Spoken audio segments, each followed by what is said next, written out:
بسم اللہ الرحمن الرحیم۔ میرا نام ایمان ہے اور میری شادی 2 سال پہلے ہو چکی ہے۔ اس وقت میری عمر 25 سال ہے۔ ایمان میری چھوٹی بہن کا نام ہے۔ وہ 22 سال کی ہے۔ خوبصورت تو میں بھی ہوں لیکن وہ میری نسبت بہت زیادہ خوبصورت ہے۔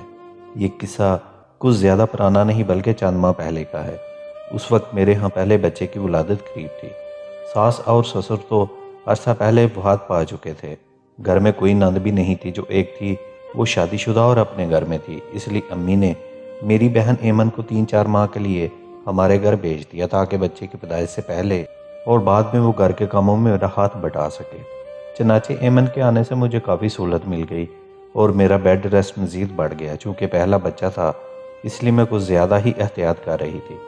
ایمن نے آتے ہی میرے سارے کام اپنے ذمے لے لیے تھے۔ صبح اٹھ کر میرے شوہر کے لیے ناشتہ بنا کر دینا، پھر اس کے کام پر جانے کے بعد اپنا اور میرا ناشتہ تیار کرنا، اور پھر گھر کی صفائی وغیرہ سب کام وہی کر رہی تھی۔ میرے شوہر ارسلان کے ساتھ اس کا کافی مذاق تھا۔ وہ ایک دوسرے کو باتوں باتوں میں تنگ کرتے اور کبھی کبھار تو ایک دوسرے پر مذاق سے ہاتھ بھی اٹھا لیتے تھے، اور میں سالی بہنوئی کی آپس میں نوک جھوک دیکھ کر مسکراتی رہتی تھی۔ مجھے اچھی طرح یاد ہے وہ چھٹی کا دن تھا۔ اس دن میرا شوہر ارسلان گھر پر تھا، لیکن وہ روٹین کے مطابق صبح جلدی اٹھ گیا تھا اور ایمن کے ساتھ کچن میں تھا۔ ایمن ناشتہ بنا رہی تھی اور اس کے ساتھ گپ شپ کر رہا تھا۔ دونوں کی ہنسی مذاق کی آوازیں کمرے تک آ رہی تھیں۔ میں نے اٹھ کر چپل پہنی اور واش روم میں چلی گئی۔ فریش ہو کر واپس کمرے میں آئی تو سوچا کہ کچن میں جا کر دیکھوں ذرا کہ ایمن کو کسی چیز کی ضرورت ہے تو آج ارسلان کو بازار بھیج کر منگوا دوں گی، کیونکہ اس کو کام سے چھٹی تھی اور اکثر وہ چھٹی والے دن سارے ہفتے کا سودا سلف لا دیتا تھا۔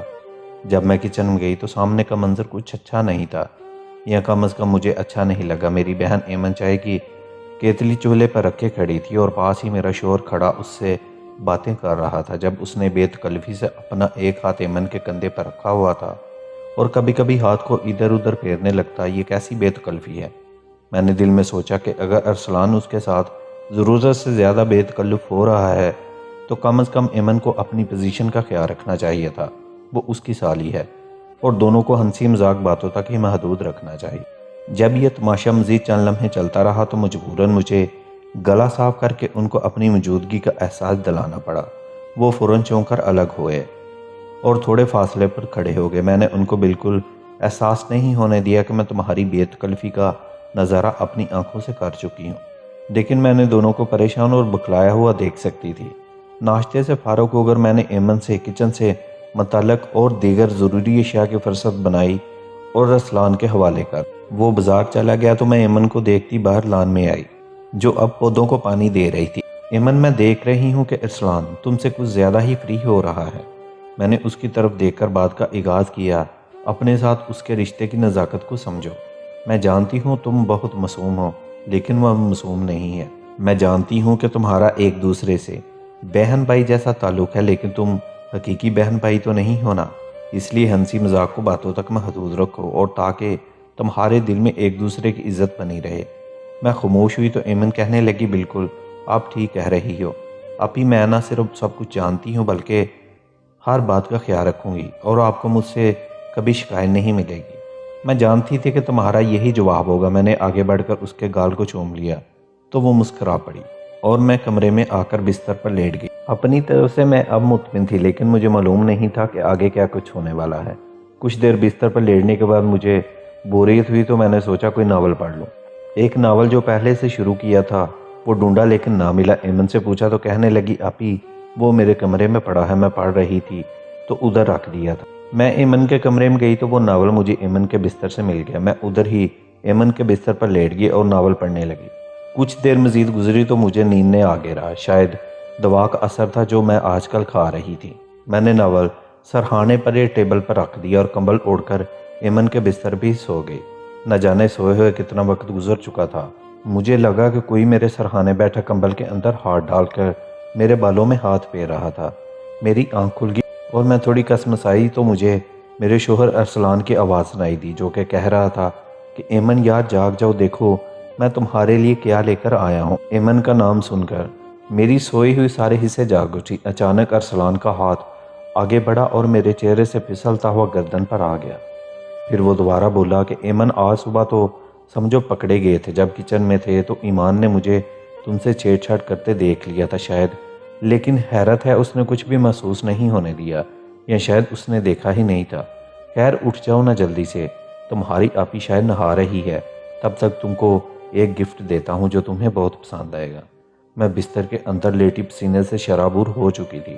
میری لا علمی میں میری ناک تلے وہ دونوں مل کر گنونا کھیل کھیل رہے تھے، اور میں نہ سمجھتی جو اپنی چھوٹی بہن کو معصوم سمجھ رہی تھی، وہ تو میرا گھر اجاڑنے پر تلی ہوئی تھی، اور میرا شوہر میرے سرہانے بیٹھ کر اپنی سالی سمجھ کر میری جسم سے کھیل رہا تھا۔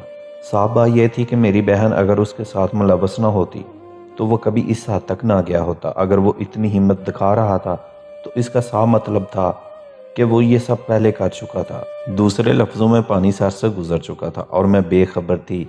اسی وقت قدموں کی چاپ سنائی دی، شاید وہ ایمن تھی جو اپنے کمرے میں آ رہی تھی۔ میرا شوہر ارسلان اچانک اٹھ کر کھڑا ہو گیا اور اگلے ہی لمحے اس کی حیرت میں ڈوبی آواز گونجی کہ ایمن یہ تم ہو؟ تو تمہارے بستر پر کون سو رہا ہے؟ میں نے چہرے سے کمبل ہٹایا اور اٹھ کر بیٹھ گئی۔ مجھے دیکھ کر ارسلان کے چہرے کا رنگ اڑ گیا۔ میری بہن ایمن بھی پاس کھڑی حیرانی سے سب کچھ دیکھ رہی تھی۔ ہاں ارسلان، یہ میں تھی جس کو تم میری بہن سمجھ کر چھیڑ رہے تھے، اور مجھے سب کچھ سمجھ آ چکا ہے کہ تم دونوں رضامندی سے یہ سب کچھ کر رہے ہو۔ آج اگر میں ایمن کے بستر پر نہ سوتی تو تمہاری اصلیت کبھی جان نہ پاتی، اور ایمن تم پر افسوس ہوا مجھے، تم جیسی بہن پر جو اپنی ہی بہن کا گھر اجاڑ رہی ہے۔ اگر میرے پیٹ میں موجود بچہ دنیا میں آنے کو تیار نہ ہوتا تو میں فوراً ارسلان جیسے دھوکے باز سے طلاق لے کر یہاں سے دور چلی جاتی، اور تم دونوں مل کر جو مرضی کرتے، مجھے کچھ پرواہ نہیں تھی، کیونکہ تم دونوں غلیظ ہو۔ میں نے اسی وقت امی کو فون کیا کہ بھائی کو بھیجو، ایمن کو آ کر یہاں سے لے جائے، اور مختصر کر کے ساری بات ان کو بتا دی۔ میری بہن تو اسی دن واپس چلی گئی، لیکن مجھے اپنے بچے کی خاطر ارسلان جیسے گھٹیا انسان کے ساتھ رہنا پڑا۔ آج کئی مہینوں گزر جانے کے بعد اگرچہ میں ارسلان کو معاف کر چکی ہوں، لیکن میرے دل میں اب اس کی پہلے والی عزت نہیں رہی۔ اردو ہندی سٹوریز کے ناظرین، ایسی اور سچی کہانیوں کے لیے ہمارے چینل کو سبسکرائب کر لیں، بیل آئیکن کو دبا دیں۔ اپنا بہت سارا خیال رکھیے گا، ملتے ہیں ایک نیو سٹوری کے ساتھ۔ اللہ حافظ۔